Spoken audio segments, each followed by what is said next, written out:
Cae la tarde y en un rincón de la ciudad, en un pequeño jardín, alguien cuenta una historia, reflexiona en voz baja o conversa, paseándose bajo los árboles. Es hora de volver a casa, bajar la velocidad y darle tiempo al tiempo. Christian Warnken nos abre la verja de su jardín para que respiremos aire puro y oxigenemos el espíritu.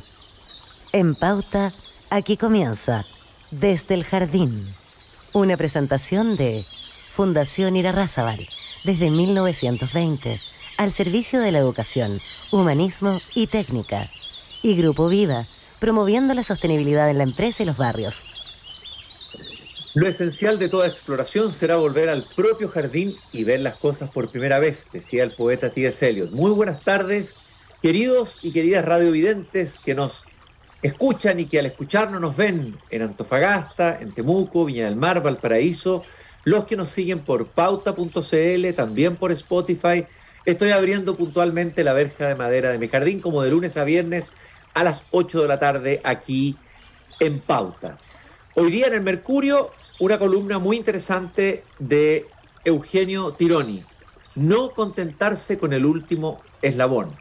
Una mirada un poco más allá frente al clima de temor, de terror en algunos casos, de conmoción por la inusitada violencia que han presentado los últimos hechos delincuenciales, el fallecimiento de los 3 carabineros en un plazo muy corto, todo aquello que ya hemos visto en todos los medios de comunicación y en las conversaciones cotidianas que se dan en la vida de los chilenos. Eugenio Tironi, que siempre ha sido un sagaz e interesante observador e interesado observador de la realidad chilena, afirma en primer lugar que delincuencia hemos tenido siempre, que lo que varían son sus características. La de hoy dispara y mata como si fuera un juego, afirma. Esto tiene al país conmocionado. Hay reacciones que lindan con la histeria, pero más graves serían la indiferencia o la resignación. En ese caso, ella, la delincuencia, habría ganado la guerra. Y también afirma que para derechas e izquierdas por igual, la delincuencia es una pandemia extremadamente difícil de extirpar. Para comentar algunas de las ideas fuerzas de esta columna, hoy día me visita en el jardín Eugenio Tironi, doctor en sociología, miembro de la Academia de Ciencias Sociales, Políticas y Morales, profesor, autor de más de 30 libros, columnista del diario El Mercurio, consultor, etc. Eugenio, muchas gracias por estar de nuevo aquí caminando conmigo en este jardín. No, muchas gracias a ti, Cristian, por invitarme aquí a tu hogar. Oye, a tu cálido Eugenio, hogar. A este cálido hogar, a este oasis a esta hora de la tarde, que podemos hablar con una cierta pausa y darnos un tiempo para profundizar en tu columna de hoy. A ver, lo primero que te quiero preguntar es,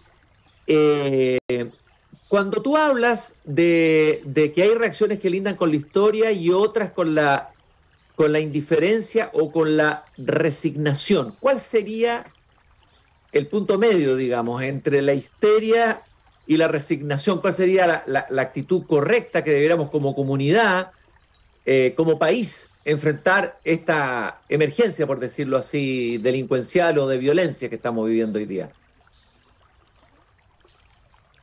A ver, primero hay que decir que lo que hemos vivido hoy día es el rebalsamiento de un proceso que viene desde hace muchos años y décadas incluso, ¿ah? Y que fuimos viendo cómo subía el agua, cómo subía el vapor y como nunca asumimos que había que unirse para hacerle frente, ¿ah? Y yo creo que hoy día está como bastante poco en boga hacer diagnóstico, ¿cierto? Y nos dicen, oiga, no haga diagnóstico, proponga y actúe. Este momento de la acción, no de los diagnósticos. Podría ser uno de los signos de histeria, ¿ah? No hay acción posible si no tenemos un diagnóstico más o menos compartido, ¿ah? Y para quedarme en la primera afirmación de la delincuencia, es que nosotros efectivamente tenemos que entender el tipo de delincuencia que tenemos, ¿ah? Que no tiene mucho que ver con la histórica, ¿ah? Nosotros teníamos una delincuencia que estaba más motivada por, digámoslo así, voy a decirlo un poquito caricaturescamente, pero un poco más motivada por el hambre, no por la zapatilla Nike.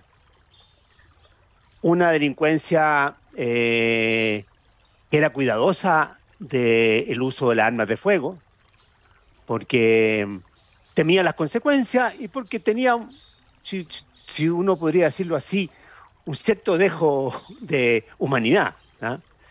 Eh, Teníamos además que esta la delincuencia era como exclusiva de ciertos grupos, de ciertos segmentos, de ciertos barrios, de ciertas familias, eh, pero no estaba tan expandida como una conducta normal, normalizada, digamos, ¿ah?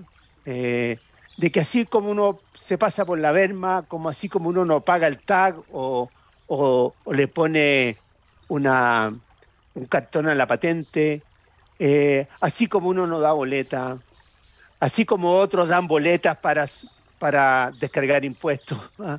Y le dan boleta a su esposa o a sus amantes. eh, o, bueno, porque yo no puedo en algún momento del día, digamos, participar en un acto delictual o semi-delictual, ¿ah? O por qué no puedo robarle a un ladrón, como serían estas recuperaciones de drogas, digamos, ¿ah? Que parece que estuvo en la base de la muerte de la sargento Rita Olivares en Quilpué. Eh, y además que eh, nuestra sociedad, yo en el sentido somos todos responsables, eh, le ha dado un valor extremadamente alto a ciertos factores de estatus, que es la música, el equipo, el auto, en las zapatillas, la ropa. Y bueno, y obviamente esos grupos, el medio que encuentran, digamos, para acceder a esos bienes, que son los que le dan sentido a la vida, ¿ah? Eh, la vía que encuentran más cercana es la delincuencia, ¿ah? Y quiero agregar una cuestión más, weón, si me permitís, que es que no podemos pasar por alto. Así como Europa con la inmigración importó el islamismo, entre otras cosas, ¿ah? En Francia, por ejemplo, de lejos la religión que más crece, ¿ah? O sea, si Francia va a ser islamista, digamos, como diría Houellebecq, ¿ah? Como ya lo Sí, anunciaba Houellebecq en su sí. novela, en su misión. Pero si sigue la misma tendencia demográfica, lo va a hacer en pocas décadas más, ¿ah? ¿Por qué? Por la inmigración que viene particularmente del norte de África. Y algo mismo puede pasar en España, en menor medida podría empezar a ocurrir en Alemania. Nosotros, es interesante, nosotros no estamos importando inmigración tan exógena. Una vez me hablaba con un europeo que me decía, bueno, ¿ustedes cuáles son las tasas de inmigración que tienen? Yo le daba las tasas y son bastante altas, ¿no es cierto?, en todo el último tiempo. Pero él me decía, bueno, pero los que llegan hablan castellano, son iguales a ustedes, no tienen grandes diferencias raciales, por lo tanto, es un problema bastante menor que el que tenemos nosotros, po, ¿ah? Como europeo, me decía él. Sí, pero dentro de esa inmigración importamos una delincuencia que no teníamos, un tipo de delincuencia que no teníamos. Que esta delincuencia, digamos, que tiene otra relación con las armas, otra relación con la policía. Dispararle a un policía, digamos, probablemente para un delincuente, un pato malo, digamos, de otros países, mucho más trivial que lo que era históricamente para un delincuente chileno. Eh, Están acostumbrados a vivir en la informalidad, por lo tanto, vivir al margen de, eh, de las leyes.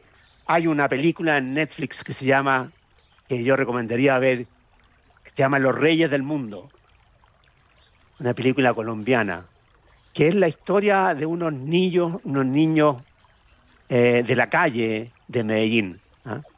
Que habían sido expulsados de los campos donde vivían con sus padres, con su familia, por efecto de la guerra, de la guerrilla, del narco.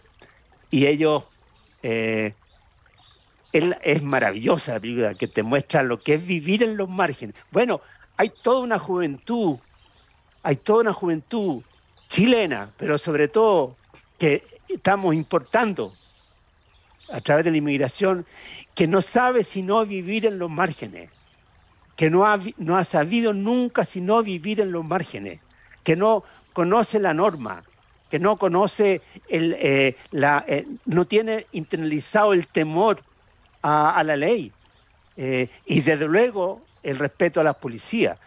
Y este fenómeno, todo esto que te acabo de escribir, no es reciente, no partió con este gobierno, ni con el gobierno anterior, ni con el gobierno del Bachelet II. Esto viene emergiendo desde hace décadas, como digo, y tenemos un sistema institucional, legal, tenemos un cuerpo organizado como es Carabineros y las policías, tenemos una capacidad como Estado que se quedó extraordinariamente atrás. Tenemos una respuesta propia del siglo XX a un fenómeno que es de este siglo. Y bueno, y lo que estamos viendo en estos días, digamos, es el estallido de esto. Este es el otro estallido. ¿Ah? Cuando se dice que el estallido silencioso fue el de 4 de septiembre, yo diría no. ¿Ah? Ese fue un evento súper importante que más o menos resolvimos rápido. ¿Ah? Este es el otro estallido. ¿Ah? Este estallido de una inseguridad que tiene orígenes profundos y que afecta gravemente a toda la sociedad chilena sin excepción, y en especial a los grupos más vulnerables. Ya me callo mejor porque estoy demasiado... No, está muy interesante. De hecho, copié aquí la serie o película de Netflix, Los Reyes del Mundo, para verla. Así una película. Muy interesante, te escucho con mucha atención, Eugenio, muy interesante lo que acabas de escribir. A ver, tú planteas también en la columna un elemento que también se ha comentado. Hay algunos han dicho que en un sector de la izquierda todavía permanece o sigue en la memoria, en el psiquismo, una suerte de trauma, un trauma que se vivió por la dictadura, es decir, por la persecución, porque las fuerzas policiales en ese momento no protegían a la población, sino que iban a buscarte a la casa, te torturaban, etcétera, ¿no? Te detenían. Y tú planteas ahí que de alguna manera que para grupos y personas, dice, que fueron víctimas de abusos de fuerzas militares y policiales, el asunto tiene una complejidad adicional. Quienes han pasado por experiencias de abuso no se pueden desprender enteramente del miedo a ser abusados nuevamente.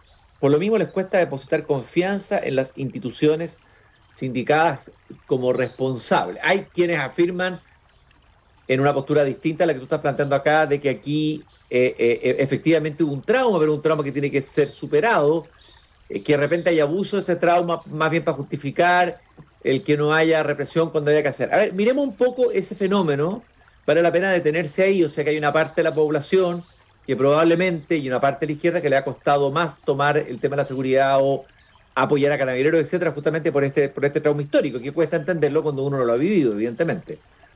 Sí, mira, yo he reflexionado bastante sobre eso.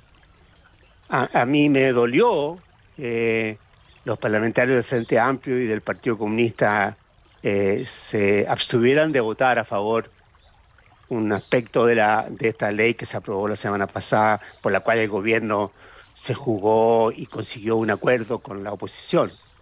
Me dolió.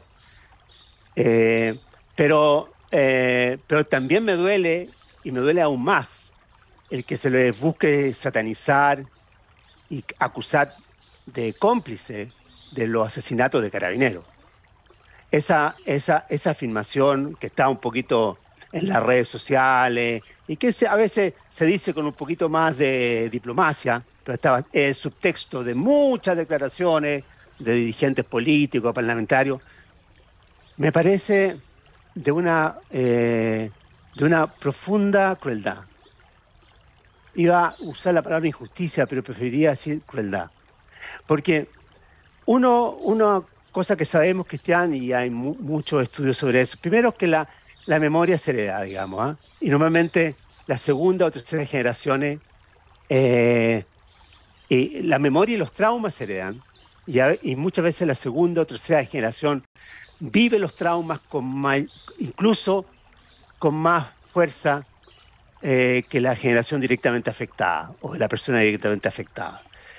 Y lo segundo que sabemos es que los abusos dejan huella ahí, cualquier tipo de abuso, puede ser la tortura, la desaparición, la prisión o la pérdida de libertades, pero esto sobre todo estudiado en el caso de los abusos sexuales, ¿no es cierto?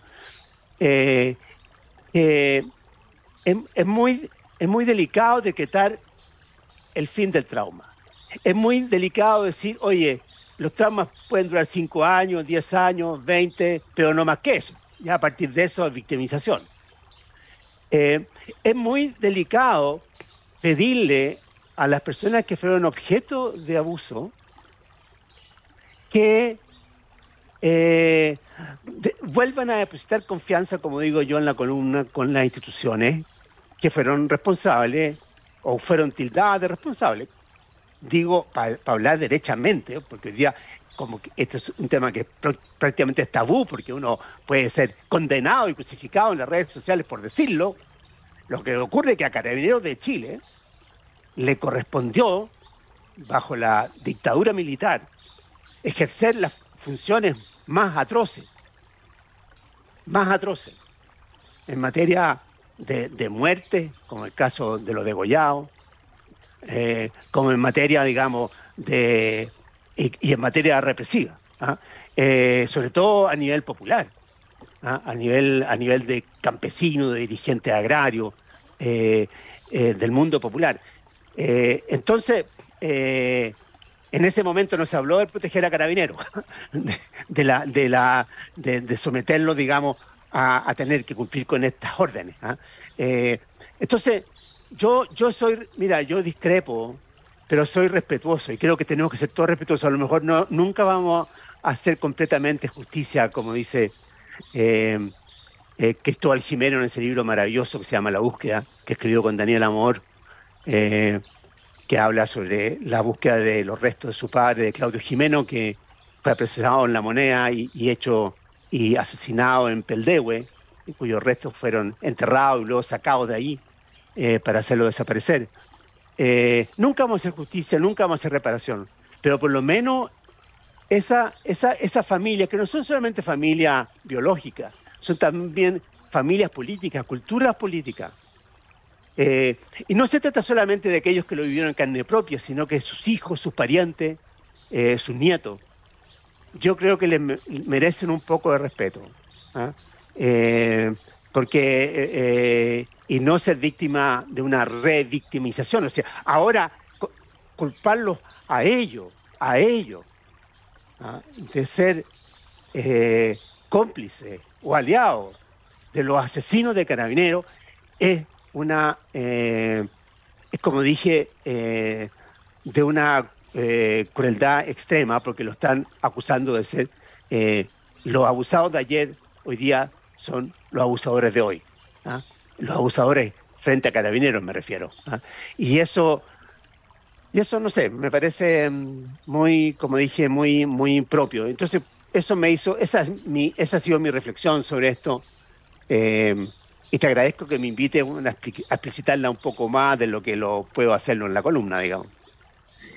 Eugenio, ahora, habiendo explicado esto muy bien, este punto que planteas en tu columna, también se dice que hay una responsabilidad de una parte de la izquierda que hoy día está gobernando en el hecho de que hubo una campaña, así se dice, de desprestigio, de denostación, de humillación de Carabineros, sabiendo que hubo abusos de derechos humanos durante el estallido, que hubo casos importantes, digamos, pero que no fueron violación sistemática de derechos humanos desde el Estado.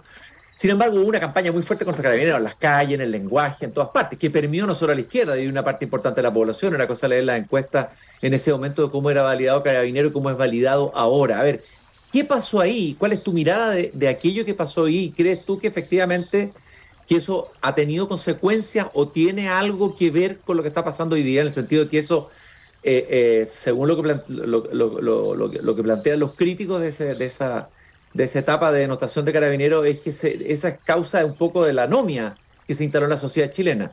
La idea de A ver, saltar el piquete, no respetar las normas, sí, insultar a la sí, autoridad, sí, etcétera. Porque ya no es solamente el delincuente venezolano el que dispara en la cara, sino que el tipo que exacto. le tira un cuchillazo a carabinero cuando va a un domicilio a constatar una violencia intrafamiliar. O sea, esto permeó toda la Exacto, sociedad chilena. ¿Cómo lo ves tú, exacto. ese Mira, fenómeno? también yo creo un tema de importante reflexión. ¿Ah? Yo primero quiero decir, hacer un disclosure, digamos. Yo, eh, yo he aprendido a querer a Carabineros. Me tocó convivir con ellos cuando estuve en el gobierno. Y cuando uno está en el gobierno, como dijo Jorge Correa una vez en una entrevista hace poco, uno aprende a querer a Carabineros, saber que es como una columna vertebral del Estado de Chile. ¿Ah? Que sin un Carabineros robusto, weón, no hay Estado. Todo lo demás arrograneado, ¿ah? Para no decir otra cosa. Eh, Segundo, por lo tanto, de mi boca o de mi Twitter no van a encontrar, por más que lo investiguen los arqueólogos, ¿Ya? alguna calificación eh, que denoste a Carabineros, ¿ah? Ni en el peor momento del estallido, nunca. Eh, pero tercero, el fenómeno de denostar a las policías es un fenómeno mundial. ACAB no lo inventaron en Chile, viene de Estados Unidos. La idea de refundar Carabineros no fue inventada en Chile, viene de Estados Unidos. Y en Estados Unidos fue planteada por Bernie Sanders o por la Alexandria Ocasio-Cortez, ¿ah? Por personajes y por buena parte del Partido Demócrata. ¿Ah? Utah no viene de Chile, viene de Argentina. O sea, esta, esta, esta, esta, esta criminalización de carabineros, ¿ah? De las policías, perdón, por parte especialmente de los jóvenes, utilizando un lenguaje además, y un lenguaje que tiene mucho que venir, viene mucho de las mafias, ¿ah? Viene mucho de la delincuencia, ¿ah? Viene mucho de las cárceles. Es un fenómeno global. Ahora, el que esto se produzca no podemos decir que tiene como consecuencia directa comete el crimen, como consecuencia directa.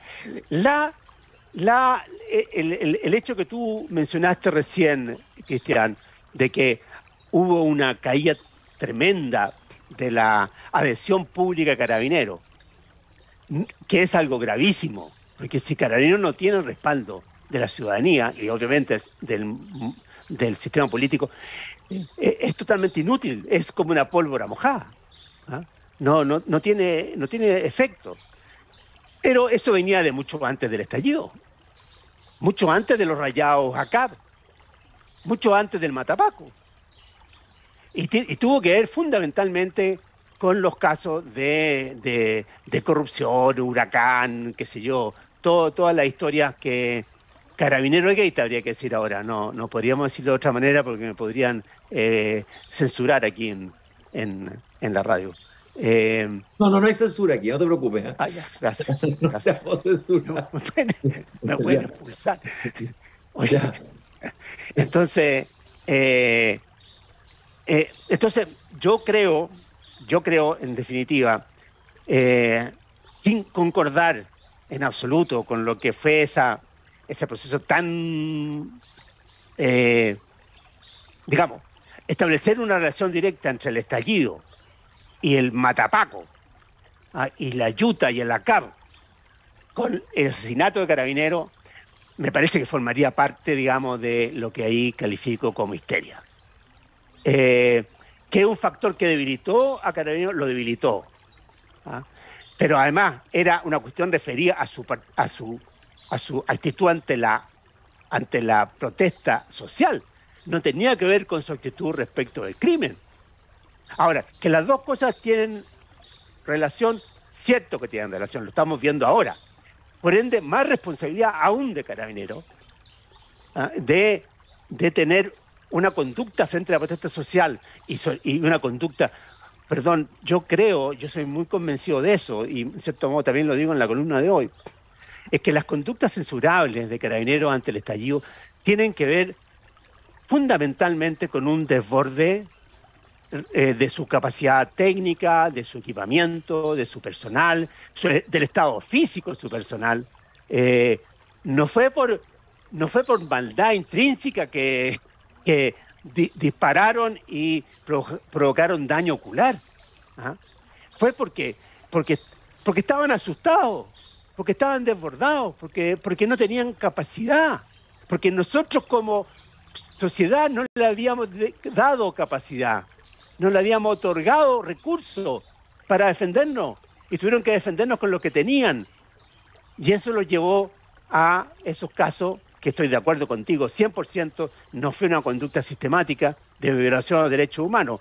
Ahora, que eso les valió por parte de los jóvenes en general y por parte de buena parte de la opinión pública y de las personas que marcharon incluso por todas las calles de Chile en esa semana, que les valió una pérdida de credibilidad y de legitimidad, sí. Y que eso debilitó su capacidad de respuesta frente a la delincuencia, sí, pero tampoco digamos que ese es, como se ha buscado decir en estas últimas horas, de establecer una relación causal entre el matapaco y la muerte de los carabineros, o entre el ACAP y la muerte de carabineros. No hay una relación causal. Aquí hay muchos más factores que yo creo que es preciso tener en consideración. Oye, Eugenio, en la última columna de Carlos Peña aparecía en reportaje del domingo que él habla de la imagen de Boric arrodillado frente a la viuda del cabo Tapia, recientemente asesinado. Pero él hace una afirmación que me gustaría preguntarte a ti, que es la siguiente. Él dice que el presidente deberá recordarse a sí mismo, lo estoy citando, y a las fuerzas políticas que lo apoyan, que el orden no es resultado de la justicia, sino que solo es posible realizar alguna idea de justicia allí donde previamente hay orden. Ese es el primer principio. Desgraciadamente, dice Peña, durante mucho tiempo se moralizó la vida social y se creyó y se proclamó, y no solo por los que están hoy en el gobierno, sino por casi todos, que cualquier conducta era correcta a condición de que esgrimiera en su favor la lucha contra la injusticia. Todo esto, dice Peña, deslegitimó a la policía y a las instituciones y fortaleció a quienes la policía debía reprimir y contener. Se maneja el Estado para realizar un cierto ideal de justicia. Presidente, pero sobre todo para evitar que el miedo se enseñoree de la vida social. ¿Qué piensas de ese análisis de Peña? Yo estoy muy de acuerdo. La justicia, la vida social, etcétera, digamos. Estoy muy de acuerdo. Yo soy más bien jovesiano, durkheimiano, no soy rusoniano. O sea, yo creo que los humanos no sobrevivimos sin un orden impuesto y que un orden que nos arrebata libertades. Sobre eso no tengo ninguno. Y subordinar el orden a otra causa, digamos, a otro objetivo, termina por estropear el orden y termina por hacer inalcanzable el objetivo. Él dice el objetivo de justicia porque se está refiriendo como al mundo progresista o de izquierda, que efectivamente siempre ha sostenido que habiendo desigualdad hay delincuencia, habiendo injusticia hay crimen, habiendo pobreza hay personas que se saltan los torniquetes, digámoslo así. Cuestión que yo no comparto. Nunca he compartido. Yo estoy en la otra vereda. Ahora bien, pero lo que hace saltarse el torniquete, a veces, o subordinar, a veces, el orden no se subordina solamente a veces al objetivo de justicia, se subordina al objetivo de crecimiento económico, se subordina a la voluntad de riqueza, se subordina al consumo, se subordina a la rapidez y a la celeridad. Por eso uno pasa por la Benma y toca la bocina. O sea, nosotros hemos creado un tipo de sociedad, vivimos en un tipo de sociedad. Una sociedad como dice un libro que también recomiendo, de Andrés Vil y de Germán Vera, que se llama algo así como La utopía de la libertad. Dice, pasamos a una sociedad contractualista, donde lo único que importa es el individuo, donde la responsabilidad y es un individuo, digamos, que persigue su propio interés y que supone que actúa ordenadamente porque sigue su propio interés, pero esa lógica, esa filosofía, ese ethos, te puede llevar y te puede legitimar a la trampa, a no respetar el orden para alcanzar tu propio interés. Entonces, yo discrepo compartiendo el fondo de lo que dice Carlos Peña, discrepo que sea solo el afán de justicia lo que puede sobreponerse al orden, sino que también puede ser el afán de otros objetivos.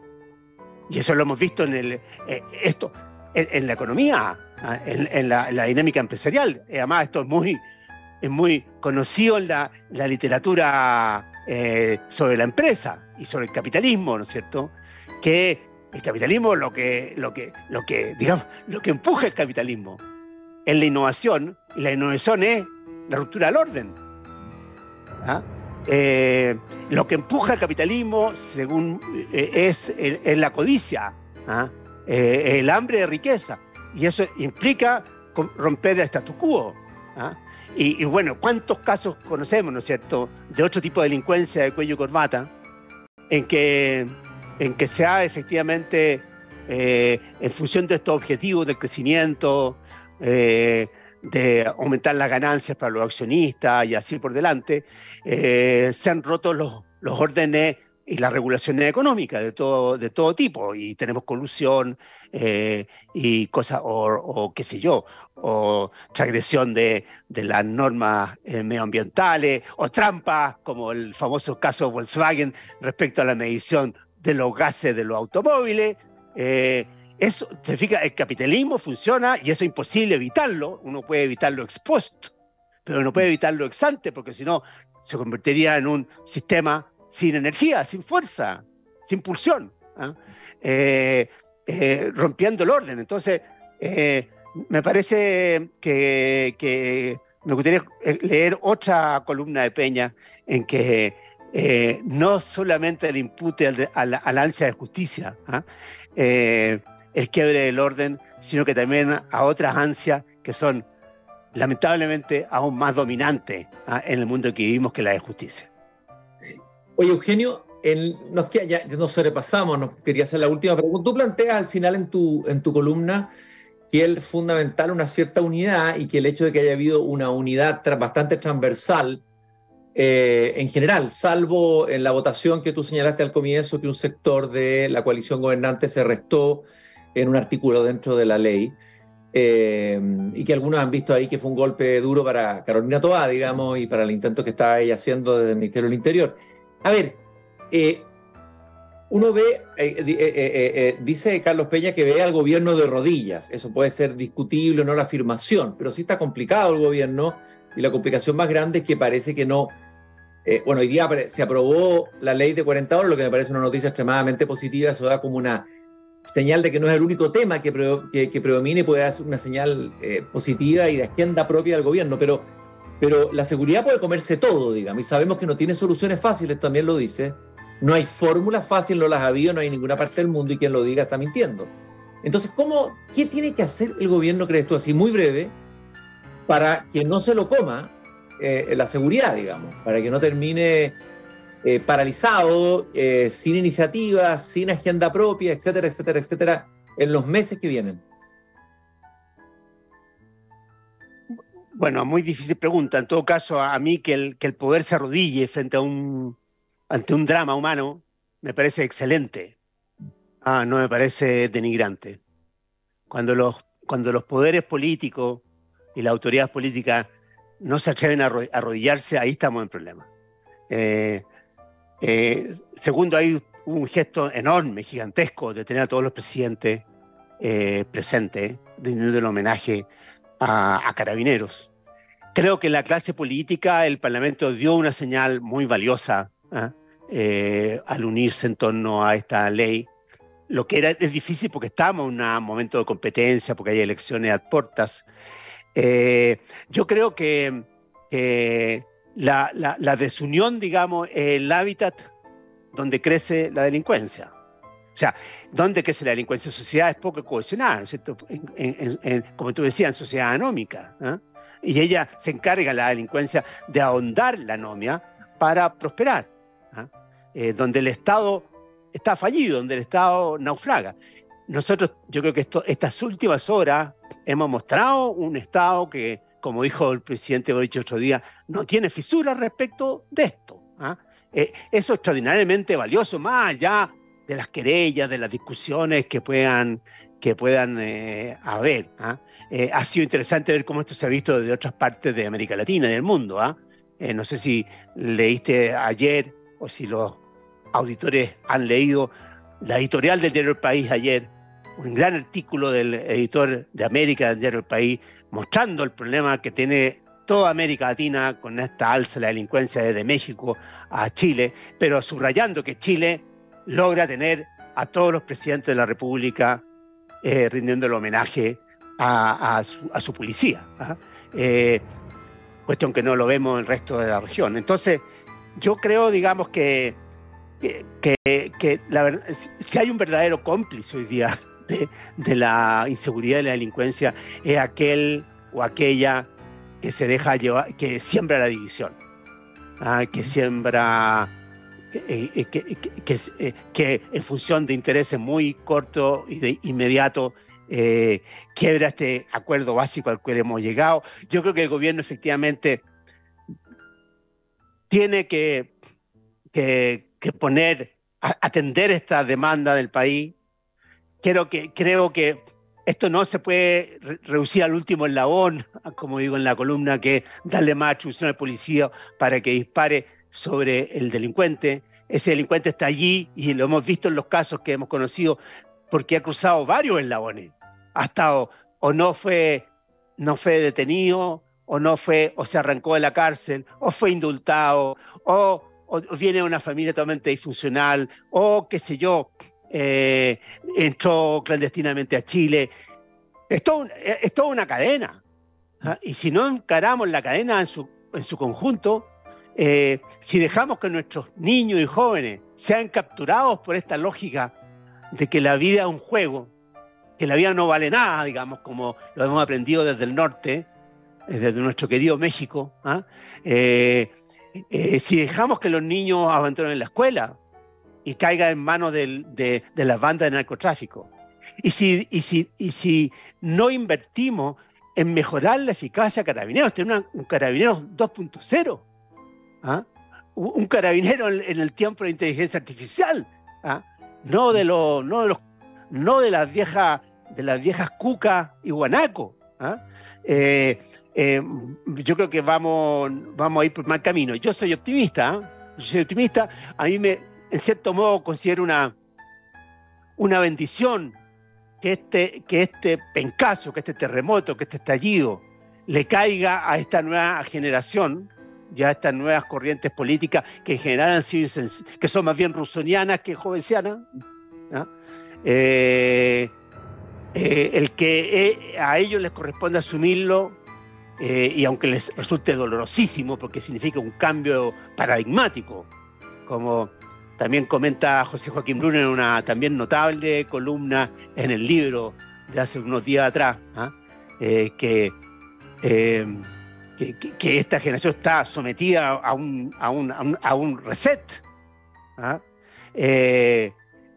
Yo creo que eso es un fenómeno que nos da más solidez como sociedad para enfrentar unidas, digamos, este flagelo, digamos, esta pandemia que es la delincuencia. Siempre es interesante e iluminador conversar contigo, Eugenio. Quiero agradecerte el que hayas venido al jardín. Muy interesante todo lo que has señalado. Hemos tomado apunte de libros, de películas que nos has recomendado y sobre todo me gusta esa señal de esperanza que da al final una mirada que permite salir de este estado de desesperación, de miedo en que parece estar instalado hoy día la sociedad chilena. Muchas gracias de verdad, Eugenio, por tu tiempo. Lean los que se interesen la columna de Eugenio, muy interesante hoy día en el Mercurio. Y gracias por haber estado nuevamente aquí Desde el Jardín, Eugenio. No, gracias, Cristian, por darme la oportunidad de explayarme, a veces con demasiada pasión, pero explayarme. No, pero eso se agradece, todo lo contrario. Esa pasión, tu honor y compasión se agradece muchísimo, de verdad, créemelo. Muchas gracias, Cristian. Nosotros recordamos que nos acompaña el Grupo Viva, comprometido con la sostenibilidad en los barrios y también en la construcción, y con Fundación Irarrázaval. Todos los lunes conversamos con profesores de Chile aquí en Desde el Jardín. Nos encontramos mañana nuevamente aquí a las 8 de la tarde en Desde el Jardín. Gracias por acompañarnos. Es hora de cerrar la verja de madera del jardín. Pero Christian Warnken la volverá a abrir todos los días de lunes a viernes a las 20 horas en Radio Pauta, cuando comience de nuevo Desde el Jardín. Una presentación de Fundación Irarrázaval, desde 1920, al servicio de la educación, humanismo y técnica. Y Grupo Viva, promoviendo la sostenibilidad en la empresa y los barrios.